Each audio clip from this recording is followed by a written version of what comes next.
தனிப்பட்ட வளர்ச்சி. அதாவது ஆசை நிறைய இருக்கும். ஃபாரின் போயிடணும், நல்லா இப்படி பறக்கணும், அங்க பறக்கணும், இங்க பறக்கணும், பெரிய ஆபீசர் ஆகணும், பெரிய கார்ல போகணும், பெரிய பெரிய காரியங்களை சாதிக்கணும் அப்படின்ட்டு.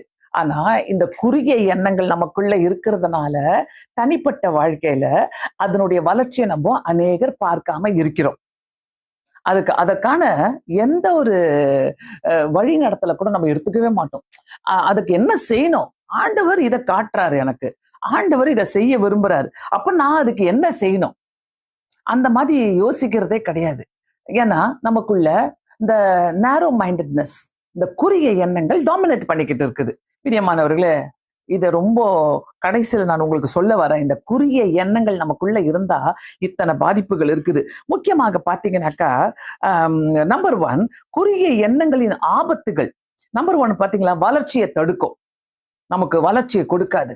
நம்ம எப்படி இருக்கிறோமோ, நம்ம எப்படி வளர்ந்து வந்தோமோ அதை நம்ம மைண்டுக்குள்ளேயே நம்ம வச்சுனுப்போம். நான் ஆல்ரெடி ஒரு டாபிக் நான் பேசியிருக்கிறேன், செத்து போன எண்ணங்கள், அதை செத்து போன மீனை பத்தி நான் பேசினேன். ஸோ இந்த குறுகிய எண்ணங்கள் நம்மளுடைய வளர்ச்சியை தடுக்கிறது. ஒரு பெரிய ஸ்கூலை பார்த்தா பயம், ஒரு பெரிய காலேஜை பார்த்தா பயம், ஒரு பெரிய லைஃப் மற்றவங்களுடைய லைஃப்பை பார்த்து கம்பேர் பண்ணுவோம். ஏன் நம்மளுக்கு இப்படி ஆகல, ஏன் இப்படி நம்மளுக்கு நடக்கல, நம்ம ஏன் இப்படி இல்லைன்னு கம்பேர் பண்ணுவோம். ஆனா அதுக்குள்ள போயிட்டு நம்ம என்ன பண்ணா நம்மளுக்கும் கிடைக்கும்ன்றத அந்த மைண்ட் செட் வராது. நம்ம என்ன பண்ணணும், ஆனா நம்ம நிறைய பேர் நினைக்கிறது என்னன்னாக்கா, நம்ம என்ன பண்ணணும்னு நினைக்க மாட்டோம். ஆனா அது நேரா என்கிட்ட வரணும், அதுவே வரணும், அதுவே என்னை தூக்கணும், அதுவே என்னை தூக்கிட்டு போகணும், அதுவே என்னை இறக்கணும், அதுவே என்னை செய்ய வைக்கணும், அதுவே என்னை பேச இந்த மேஜிக்கை தான் நம்ம எதிர்பார்த்துட்டு இருக்கிறோம். ஆனா நம்மளுக்குள்ள இருக்கிற குறுகிய எண்ணங்களை நம்ம யோசிப்பதில்லை. நல்லா யோசிங்க பிரியமானவர்களே. கர்த்தர் ஆசீர்வதிக்கிறதுக்கு சில குவாலிஃபிகேஷன் நமக்கு கொடுக்கிறார்.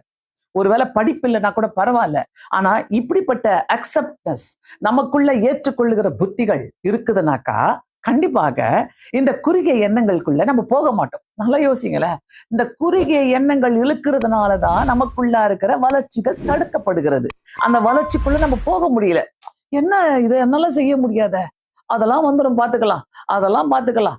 ஒருவேளை நீங்க தமிழ்ல நல்லா பேசுற ஆளா இருக்கிறீங்கனாக்கா, இங்கிலீஷ் எனக்கு சரியா வராது, ஹிந்தி எனக்கு சரியா வராதுன்னு சொல்றீங்கனாக்கா, ஏன் அதுக்கு ட்ரை பண்ணக்கூடாது? ஆனா நம்ம சில யோசிக்கிறதுனா அதனால என்ன பிரயோஜனம்? இப்ப ஏஐ வர வந்துருச்சு, அதனால பேசுற வாய்ப்பு எனக்கு கிடையாது, சாட் ஜிபிடி வந்துருச்சு, பேசுற வாய்ப்புகள் வேண்டாம். ஆனா நான் எழுதி கொடுத்துருவேன், நான் எழுதிடுவேன். நான் தமிழ்ல சொன்னா ஏஐ எனக்கு அந்த டிரான்ஸ்லேட் பண்ணி கொடுத்துரும்.